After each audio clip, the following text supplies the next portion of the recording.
Now, the difference between Plato and Aristotle is most apparent in how they approach the acquisition of moral knowledge, which is the topic of Book 2 of the Nichomachean Ethics. Whereas Plato advocated a rationalist approach to acquiring the good through the practice of philosophy, Aristotle argued that our moral understanding and also disposition is shaped through action. In other words, action shapes the disposition rather than action emerging from a disposition that has been shaped by philosophy, which is Plato's approach. At the end of Book 1, Aristotle distinguishes between moral and intellectual virtue. The intellectual virtues correspond to the rational part of the soul, the part that is capable of reasoning, and are things like philosophical wisdom, practical wisdom, and prudence. These are acquired through learning. The moral virtues correspond to the irrational part of the soul, which is the part capable of obeying reason, and include things like self-control, generosity, and liberality, and these are acquired through habit. Now, Aristotle refers to this distinction at the beginning of Book 2, before going on to say how the moral virtues are specifically acquired. So, as was just stated, Aristotle believes that moral virtue is acquired through action, in particular the repetition of certain acts or habituation. Now, under a Greek view, moral actions are an expression of character or disposition. The act is not separate from the agent. Rather, the act is an expression of the moral character of that agent, and thus character is something that must be cultivated. And according to Aristotle, we cultivate a virtuous character through performing virtuous deeds. This crucial role of action is outlined early in chapter 1, when Aristotle explains how we are not born virtuous, but rather with a potentiality for virtue. However, it is only through the practicing of it that we can become virtuous.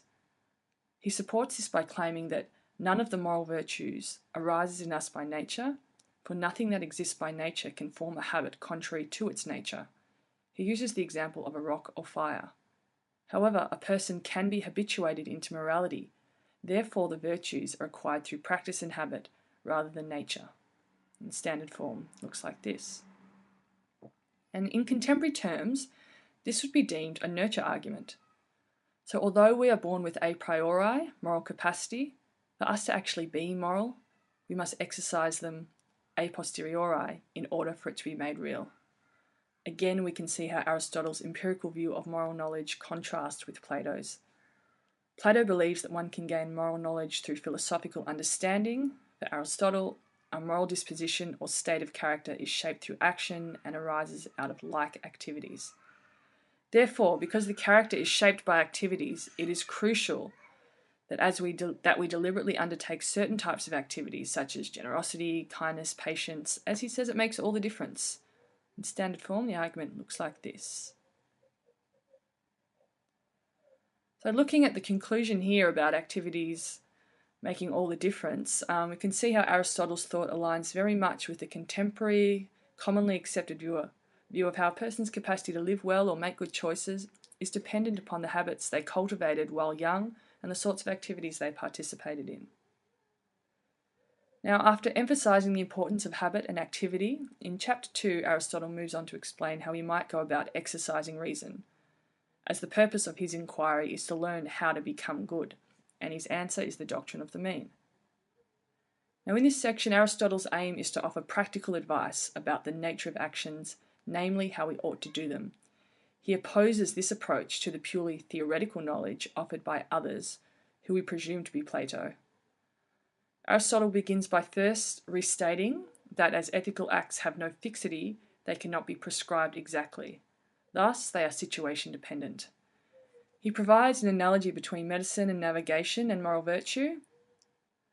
They are apparently all things that require skill or expertise and thus knowledge rather than chance. However, you cannot navigate a ship or diagnose a patient using only a set of rules. You must also use your experience and understanding of the body and ocean to guide you.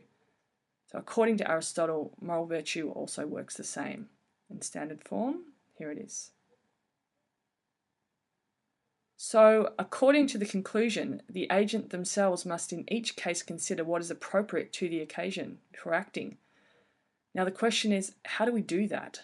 And Aristotle's answer is the doctrine of the mean. So simply put, the doctrine of the mean holds that in any sphere, the appropriate midpoint between too much, which is excess, or too little, defect, is always the correct course of action. Later in Book 2, he will go on to explain how this mean is not mathematical, but relative and situation dependent. For Aristotle, the mean is that which is proportionate, as it both produces and increases and preserves it being the good or virtue we are aiming to maintain. Aristotle begins his explanation of the mean by saying that all things are destroyed by excess and defect.